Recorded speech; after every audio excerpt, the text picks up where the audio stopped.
ఈ వీడియో చేయడానికి ముఖ్య కారణం మన ఆంధ్రప్రదేశ్ రాష్ట్రంలో ఆల్ఫాబెట్కి చెందిన గూగుల్ అక్షరాల 1,30,000 కోట్ల పెట్టుబడి పెట్టబోతుంది. ఇది నాకు చాలా సంతోషం కలిగించిన వార్త.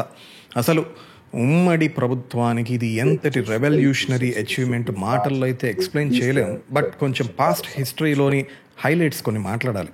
అయితే ముందుగా కొన్ని విషయాల్లో క్లారిటీస్ ఇవ్వాలి. ఇదేదో జస్ట్ డేటా సెంటరే కదా అని కొట్టిపారేసే వాళ్ళు మాటలు అయితే మాత్రం మీరు అస్సలు పట్టించుకోవద్దు. ఈ ప్రాజెక్టు వలన మన భారతదేశ ఏఐ సామర్థ్యాలను గణనీయంగా పెంచడంతో పాటుగా 6 నుండి 10,000 డైరెక్ట్ జాబ్స్ మరియు సుమారుగా 2 లక్షల ఉద్యోగాలు ఇండైరెక్ట్ జాబ్స్ సృష్టిస్తుంది అని అంచనా వేస్తున్నారు. Most importantly Visakhapatnam and entire స్టేట్కి ఇది ఒక సబ్స్టాన్షియల్ ఎకనామిక్ గ్రోత్ ఇవ్వడంతో పాటు అనేక బెనిఫిట్స్ కూడా మనం పొందబోతున్నాం. అఫ్ కోర్స్ డ్రాబ్యాక్స్ ఉన్నాయి. Data centres deplete significant resources, water supply, energy grids మీద కొంచెం భారం అయితే పడబోతుంది. అవి కూడా మాట్లాడతాను. పూర్తిగా ఎవ్రీథింగ్ ఈజ్ గుడ్ అంటలేదు, but they have renewable energy, ఇట్లాంటి ఐడియాస్ ఉన్నాయి. అది తర్వాత మాట్లాడదాం. అయితే ఇక్కడ ఇది కేవలం ఆంధ్రప్రదేశ్ ప్రజలే కాదు, ప్రతి తెలుగువాడు గర్వపడాల్సిన విషయం. ఎందుకంటే ఇది ఒక ల్యాండ్ మార్క్ ప్రాజెక్ట్.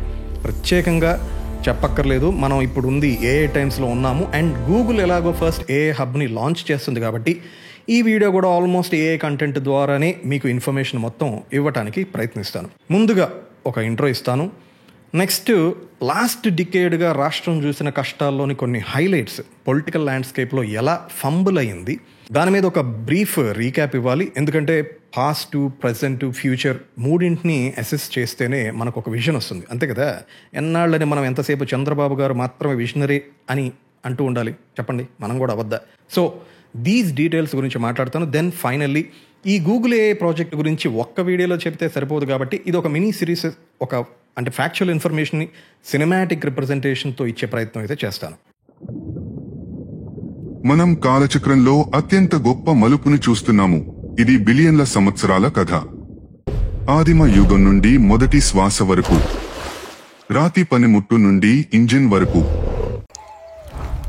గుహల నుండి క్లౌడ్ కంప్యూటింగ్ వరకు మానవ మేధస్సు నేడు తన స్వంత వారసుడిని సృష్టించింది. అదే ఆర్టిఫిషియల్ ఇంటెలిజెన్స్. ఈ ఆర్టిఫిషియల్ ఇంటెలిజెన్స్ యుగం వచ్చిన కేవలం 1 సంవత్సరం తరువాత దేశంలోని సాంకేతిక దిగ్గజ మహానగరాల్లోనే కాకుండా అత్యంత అభివృద్ధి చెందిన దేశాలలో కూడా ప్రకంపనలు సృష్టించే ఒక అరుదైన చారిత్రక ఘట్టం విశాఖపట్నం, ఆంధ్రప్రదేశ్లో ఆవిష్కృతం కాబోతోంది. నవ్యాంధ్రప్రదేశ్లోని మన విశాఖ నగరంలో 1,00,000 కోట్ల పెట్టుబడులు ప్రపంచ దిగ్గజ కంపెనీ గూగుల్ పెట్టబోతోంది. ఈ మన విశాఖపట్నంలోని గూగుల్ ఏఐ హబ్ భారతదేశ డిజిటల్ భవిష్యత్తులో ఒక మైలురాయిగా చరిత్ర సృష్టించబోతోంది. ఎన్నో దశాబ్దాలుగా సమైక్య ఆంధ్రప్రదేశ్ సంస్కృతి, వాణిజ్యం, కళలు, వీటితో పాటు కృష్ణ, గోదావరి, పెన్నా మరియు తుంగభద్ర, ఇన్ని నదుల సారవంతమైన డెల్టాల ద్వారా సమృద్ధిగా వరి ఉత్పత్తి జరుగుతుండటంతో మన సమైక్య రాష్ట్రానికి rice bowl of India, Annapurna రాష్ట్రంగానే కాకుండా సాంకేతికత రంగంలో కూడా హైదరాబాద్ మహానగరం ఒక విప్లవాత్మక విశ్వనగరంగా దేశానికే మార్గదర్శిగా నిలిచింది. కానీ ఇంతటి ప్రతిష్టకు భంగంగా సమైక్య ఆంధ్రప్రదేశ్లోని తెలంగాణ ప్రాంతంకు మాత్రం నీళ్లు, నిధులు, నియామకాలు ప్రధానమైన ఈ 3 విషయంలో అన్యాయం జరిగింది. ఇది అన్ని ప్రాంతాల రాజకీయ నాయకులు చేసిన అన్యాయమే కానీ ఏ ప్రాంత ప్రజలకు ఇందులో ప్రత్యేక పాత్ర లేదు అనేది అక్షర సత్యం. అందుకే కేంద్రంలోని అప్పటి కాంగ్రెస్ అధిష్టానం విభజన చట్టం తేవటం, సమైక్య ఆంధ్రప్రదేశ్ను 2గా విభజించటం అన్నీ జరిగిపోయాయి. Telangana bill is passed. 2 Telugu ప్రాంతాలు 2 తెలుగు రాష్ట్రాలుగా విడిపోయాయి. అలా ఎన్నాళ్ల నుంచో కలలు కంటున్న స్వపరిపాలనతో పాటుగా తెలంగాణ వారసత్వ సంపద అయిన హైదరాబాద్ కూడా తమకే దక్కటం, ఇక్కడి ప్రజల ఆత్మగౌరవ ఆకాంక్షలకు, కోటి కలల సాధనకు ఆ విభజన ఎంతో మేలు చేసింది. కానీ సమైక్య రాష్ట్రం నుండి విడిపోయిన ఆంధ్రప్రదేశ్ పరిస్థితి మాత్రం, ఆ ప్రజలు మాత్రం అగమ్య గోచరమైన భవిష్యత్తులో కనీసం రాజధాని కూడా లేని అనాథలుగా మిగిలిపోయారని చెప్పచ్చు. దానితో కొత్త రాష్ట్రంలో రాజకీయ సమీకరణలు చాలా కొత్త పుంతలు తొక్కే. ఒక పక్క తండ్రి మరణం, అన్యాయంగా జైలు జీవితం గడుపుతున్నాడా, అందుకే కదా పాపం తల్లి చెల్లు ప్రచారానికి వస్తున్నారనే సానుభూతి పొందిన జగన్ ఆంధ్రప్రదేశ్ ప్రజలకి ఇక తానే కాబోయే ముఖ్యమంత్రి అనే బలమైన సందేశాలు ఇస్తుండగా 9 సంవత్సరాల ముఖ్యమంత్రిగా సైబరాబాద్ సృష్టికర్తగా కీర్తి గడిచినప్పటికీ ఆ తర్వాత 9 సంవత్సరాల ప్రతిపక్ష నేతగా మళ్ళీ ఎలాగైనా ఒంటరి అయిన ఆంధ్రప్రదేశ్కు నాయకుడు అవ్వాలనే తాపత్రయం చంద్రబాబు నాయుడుది. కానీ ప్రజల పరిస్థితి ఏమిటి అంటే అటు సానుభూతి అండ్ ఇటు అనుభవం మధ్య ఎవరినీ తేల్చుకోలేని తటస్థమైన పరిస్థితుల్లో ఉన్నారు. సరిగ్గా అప్పుడే 3వ శక్తిగా ఆవిర్భవించిన జనసేన నాయకుడు పవన్ కళ్యాణ్ చంద్రబాబు గారు చాలా మంచి వ్యక్తి అంటూ ప్రత్యక్షంగానే తన మద్దతు తెలిపారు. నిజానికి అప్పటి రాజకీయ చట్రంలో పవన్ కళ్యాణ్ అతి చిన్నవాడే అయినా ఒక్కోసారి చిన్న అభిప్రాయాలు ఆలోచనలు కూడా పెద్ద ఫలితాలు ఇస్తాయని దానికి ఎగ్జాంపుల్గా పవన్ కళ్యాణ్ ఇచ్చిన స్టేట్మెంట్ ఫ్యూచర్ ఓటింగ్ డెసిషన్లో క్లారిటీ కోసం ఎదురు చూస్తున్న ప్రజలకు, ముఖ్యంగా యువతకు దట్ స్టేట్మెంట్ ఒక కెటలిస్ట్ ఏజెంట్గా పనిచేసిందని చెప్పాలి. ఇక ఎన్నికలు వచ్చాయి. రాష్ట్రంలో వైఎస్ఆర్సీపీకి 44.6% ఓట్లు వస్తే టీడీపీకి 44.9% ఓట్లతో, అంటే కేవలం 0.3 తేడాతో చంద్రబాబు గారు తిరిగి ముఖ్యమంత్రి అయ్యారు. 2014 ఎన్నికల్లో టీడీపీ ఘన విజయం. టీడీపీ అధికారంలోకి వచ్చిన తర్వాత రాజధాని లేని రాష్ట్రానికి కేబినెట్లో రాజధానిగా అమరావతిని నిర్ణయించారు. సిబిఎన్ వచ్చి రావడంతోనే capital development, land pooling, secretariat and assembly ఇలా ఫస్ట్ టైం ఇల్లు కాంట్రాక్ట్ ఇచ్చిన మేస్త్రీలా ఒక్కో పనిని చక్క మొదలుపెట్టారు. ఎందుకంటే అమరావతి అనేది కేవలం రాజధాని మాత్రమే కాదు, అది భావితరాల కలల వారధి. ఆల్సో ఇక్కడ చంద్రబాబు నాయుడు గారు చాలాసార్లు చెప్పారు, అమరావతి అంటే ప్రపంచ స్థాయి గ్రీన్ఫీల్డ్ రాజధాని అని. దీన్ని ప్రపంచ దేశాలు అసూయపడేలా జాగ్రత్తగా ప్రణాళికలు వేయాలని బాబు గారు ఆ రోజుల్లోనే చెప్తే గ్రాఫిక్స్ అని కామెంట్ చేసిన వాళ్ళు నేను లేను, బట్ క్రిటిసైజ్ అయితే చేశాను. Welcome to Amaravati, the heart of Andhra Pradesh. How may I assist you? But Chandrababu గారు మాత్రం ఇలాంటివి ఏవీ పట్టించుకోకుండా తన సాటి లేని మేనేజ్మెంట్ స్కిల్స్తో రాజధాని పనులు ఆరంభించడంతో రాష్ట్రమంతటా కూడా ప్రజల్లో ఒక ఉద్వేగభరిత క్షణాలు, ఆశలు నెలకొన్నాయి. World bank, Asian bank, Singapore banks ఇట్లాంటి ఏవో పెట్టుబడుల విషయాల్లో కొన్ని రంగాల్లో అభివృద్ధికి దోహదపడటంతో పర్వాలేదులే, కొంతవరకు పట్టాలు ఎక్కింది కదా అని కొంత ఊపిరి పీల్చుకున్నారు, సంతోషపడ్డారు రాష్ట్ర ప్రజలు. అలా సిబిఎన్ వేసిన బ్లూ ప్రింట్లు పునాదులుగా మారాయి. అమరావతి ఆంధ్రుల ఆశయానికి ప్రతిరూపంగా నిలిచింది.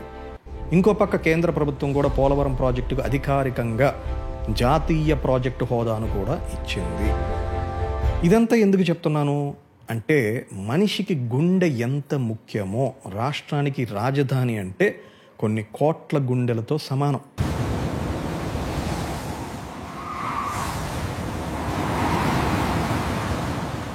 కానీ బాబు గారికి ఏదో శాపం ఉన్నట్లు ప్రభుత్వం ఏర్పడిన కొన్ని నెలలకే హుద్హుద్ తుఫాన్ రూపంలో విశాఖపట్నం ప్రజలనే కాకుండా రాష్ట్రం మొత్తాన్ని వణికిచ్చింది. Losses: Navy 2,000 crore rupees, Airport 500 crore, Steel Plant 340 crore, Fishing Community 40 crore. Cyclone Hudhud caused over 1 lakh crore damage to Andhra Pradesh, with Visakhapatnam heavily affected. But Chandrababu గారు తీసుకున్న ముందస్తు చర్యలు, పునరావాస ప్రయత్నాలు ప్రాణ నష్టాన్ని తగ్గించడమే కాకుండా విశాఖపట్నంలో తిరిగి సాధారణ స్థితిని పునరుద్ధరించడంలో సహాయపడినందుకు అతని పరిపాలనా అనుభవజ్ఞాన్ని వైజాగ్ వాసులే కాదు, ఇన్ఫ్యాక్ట్ రాష్ట్రమంతటా విస్తృతంగా ప్రశంసించారు. దురదృష్టం, కొంతమంది అయితే చిన్న బొట్టు పడితేనే చెరువులయ్యే మీకు ఎందుకు బాబు ఇంకో హైదరాబాదు రావటం అనేది అసలు మీకు జన్మలో జరగదని అవహేళన చేసిన వాళ్ళు కూడా ఉన్నారు. అఫ్కోర్స్ వరదల విషయంలో ఆ కామెంట్స్ కొట్టిపారేయలేం, but delta areas are flood prone అనేది జియోగ్రఫికల్ కండిషన్స్ కదా. మరి Hyderabad is a plateau delta region అయితే కాదు కదా. స్టిల్ ఎందుకు వరదలు వస్తున్నాయి, కాలనీస్ ఎందుకు మునుగుతున్నాయి? Anyways, for whatever the reasons ఇలాంటి కామెంట్స్ని మౌనంగానే భరిస్తున్న ఆంధ్రప్రదేశ్ యువతకు ఎలాగో మనం విడిపోయాం కదా, ఎన్ని కామెంట్లు ఎన్ని సెటైర్లు చేస్తే ఏమవుతుంది అని అర్థం చేసుకోవటానికి వాళ్ళకి ఎక్కువ టైం అయితే పట్టలేదు. అండ్ ఆ ప్రాంత ప్రజల ఓపికకి ఫలితంగానే అనుకుంటా సైక్లోన్స్ అండ్ ఫ్లడ్స్ వచ్చిన అదే వైజాగ్లో టుడే గూగుల్ 1,00,00,000 కోట్ల పైనే పెట్టుబడి పెట్టింది వరదల. బట్ వెయిట్, అసలు ఇప్పుడు వైజాగ్లో పెడుతున్న ఇన్వెస్ట్మెంట్స్కి ఫౌండేషన్ ఎవరు వేశారో మీకు తెలుసా? తెలిస్తే కామెంట్ చేయండి.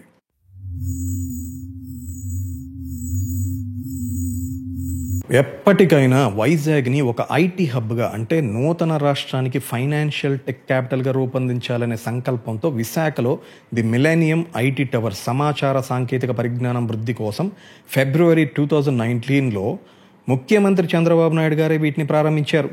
అంటే కొత్త రాష్ట్రానికి కావాల్సిన ఇన్ఫ్రాస్ట్రక్చర్ అండ్ వేరియస్ డెవలప్మెంట్స్కి అమరావతి ఒక కోర్ ప్రాసెసింగ్ యూనిట్గా నిలుస్తుంటే, మరోవైపు వైజాగ్ విశాఖపట్నం మేజర్ టెక్ హబ్గా ఫ్యూచర్ ఇన్వెస్ట్మెంట్స్ని ఆకర్షించే ఒక మహానగరంగా ఆవిర్భవించబోతుందని స్పష్టమైన ఇండికేషన్స్ అయితే ఇచ్చారు చంద్రబాబు గారి ప్రభుత్వం.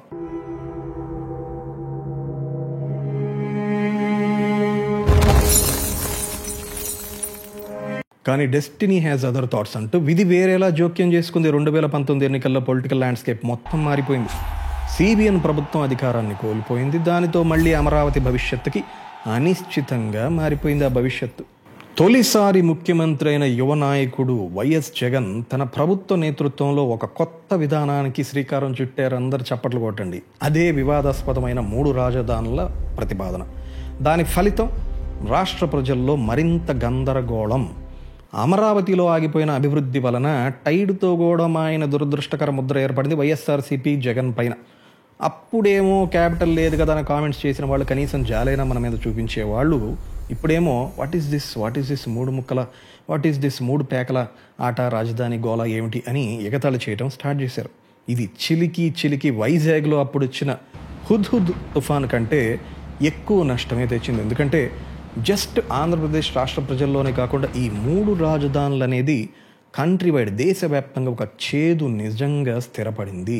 ఎప్పుడైతే ఈ 3 క్యాపిటల్స్ ఒక నేషనల్ లాఫింగ్ స్టాక్గా మారిందో, విదేశీ పెట్టుబడిదారులకు, ఆ ప్రపంచ టెక్ దిగ్గజాలకు ముఖ్యమంత్రే వాళ్ళ క్యాపిటల్ ఇన్వెస్ట్ చేయకపోతే మేమెందుకు బాబు మా బిజినెస్ యొక్క క్యాపిటల్ ఇన్వెస్ట్మెంట్స్ని ఆంధ్రప్రదేశ్లో పెట్టడం పాయింటే కదా అని ఆలోచనలో పడటంతో మనకి స్టేట్ ఎఫ్డిఐ ప్రొఫైల్ ఒకటి ఉంటుంది. ఆ ఇన్వెస్ట్మెంట్ ప్రొఫైల్ చాలా దెబ్బతింది. ఇంకా వర్స్ట్ ఏమిటంటే అసలు కొత్త వాళ్ళే ఇన్వెస్ట్మెంట్స్కి రావటం లేదంటే ఉన్నవాళ్ళు కూడా వెళ్ళిపోవటం స్టార్ట్ చేశారు. ఎనీవేస్, పాపం వైఎస్ఆర్సీపీ గవర్నమెంట్ ఎంత నూతనమైన ఫ్లెక్సిబుల్ ఎఫ్డిఐ పాలసీస్ ప్రవేశపెట్టినా విశ్వాసం మాత్రం కనుమరుగైందనే చెప్పాలి. మీకు తెలుసో లేదో, ఎప్పుడూ లేనిది ఆయన పాపం సూట్ కూడా వేసుకున్నారు ఆ డెలాస్ సభలకి వెళ్ళినప్పుడు.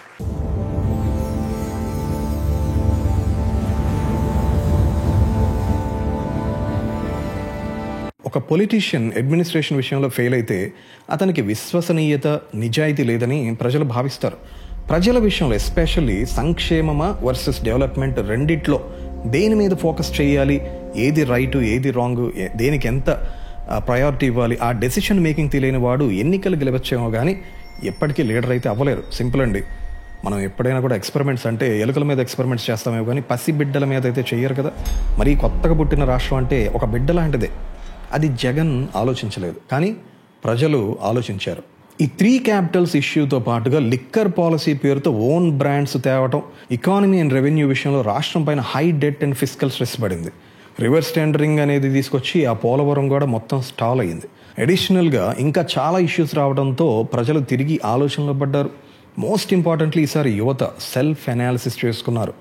సరిగ్గా అలాంటి సమయంలోనే సెల్ఫ్ గోల్స్ కన్నా కూడా ఆంధ్రప్రదేశ్ యొక్క విజన్ అండ్ ప్రైడ్ తిరిగి రీస్టోర్ చేయడమే అన్నిటికన్నా బిగ్గర్ అంబిషన్గా గుర్తించి అగైన్ పవన్ కళ్యాణ్ పొలిటికల్ ల్యాండ్స్కేప్లో ఉండే చాలా ఫండమెంటల్ ఈక్వేషన్స్ని మారుస్తూ ఒక పారాడైమ్ షిఫ్ట్ అనొచ్చు, అలా ఆ డెసిషన్ తీసుకొని కూటమిని ప్రకటించారు. కట్ చేస్తే ఐకమత్యంతోనే ఆంధ్రప్రదేశ్ అభివృద్ధి మరియు అంతిమ విజయం సాధిస్తామనే గమ్యాలతో చంద్రబాబు గారు, పవన్ కళ్యాణ్ గారు, బీజేపీ ముగ్గురు కలిసి సమైక్య ప్రభుత్వాన్ని ఏర్పాటు చేశారు.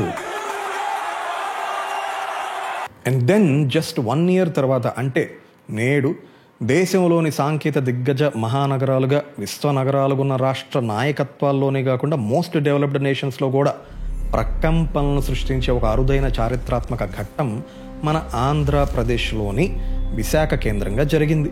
The global tech Titan Google విశాఖపట్నంలో అతిపెద్ద ఏఐ హబ్ను నిర్మించడానికి $15 బిలియన్ భారీ పెట్టుబడి పెట్టేందుకు ఆంధ్రప్రదేశ్ ఎంచుకుంది. $15 బిలియన్ అంటే అక్షరాల ఇందా చెప్పాను కదా, 130,000 కోట్ల అతి భారీ పెట్టుబడులను ఏపీ అచీవ్ చేసింది. And this is the largest project investment out side the US. మనం మామూలుగా మనుషుల్ని, అంటే సాటి మనుషుల్ని, చెట్టుల్ని, కుక్కని, సృష్టిలో ఇలా అనేక జీవుల నుండి మనం ఇన్స్పైర్ అవుతుంటాం. కానీ ఇది కొత్తగా ఆవిర్భవించిన రాష్ట్రం యొక్క మోస్ట్ ఇన్స్పైరింగ్ జర్నీ. చెప్పాలంటే అగ్నికి దహించబడిన ఫీనిక్స్ పక్షి మరలా పునర్జన్మించి తిరుగులేని సంకల్ప సిద్ధి పునరుద్ధరణకు ఒక రూపాంతరం చెందినట్లుగా రాష్ట్ర విభజన నుంచి కేవలం అంటే ఆంధ్రప్రదేశ్ పునర్నిర్మాణం మాత్రంపైనే ఫోకస్ చేయటం కాకుండా ఒక భారీ ఉజ్వల భవిష్యత్తు వైపు దూసుకుపోతుందనటానికి ఈ కొలాసల్ $15 బిలియన్ ఇన్వెస్ట్మెంట్ ఆఫ్ గూగుల్, ఆ ఏఐ హబ్ తొలి అడుగు మాత్రమే. చూసారా, ఒక అద్భుతమైన కథగా అనిపిస్తున్న ఆంధ్రప్రదేశ్ రాష్ట్ర యథార్థ గాథ ఇది. అయితే ఆంధ్రప్రదేశ్ సాధించిన ఈ అద్భుతమైన ఘనత వెనుక ఉన్న అసలు కారణాలు ఏమిటి? అంటే దేశంలో అగ్రశ్రేణి ఐటీ నగరాలు ఎన్నో ఉండగా గూగుల్ ఎందుకని స్పెషల్లీ వైజాగ్ని ఎంచుకుంది? ముఖ్యమంత్రి Chandrababu Naidu and IT minister Nara Lokesh and Google cloud CEO Thomas Kurian వీళ్ళ పాత్ర ఏమిటి? In the next video I will break down these facts. Stay healthy, stay happy.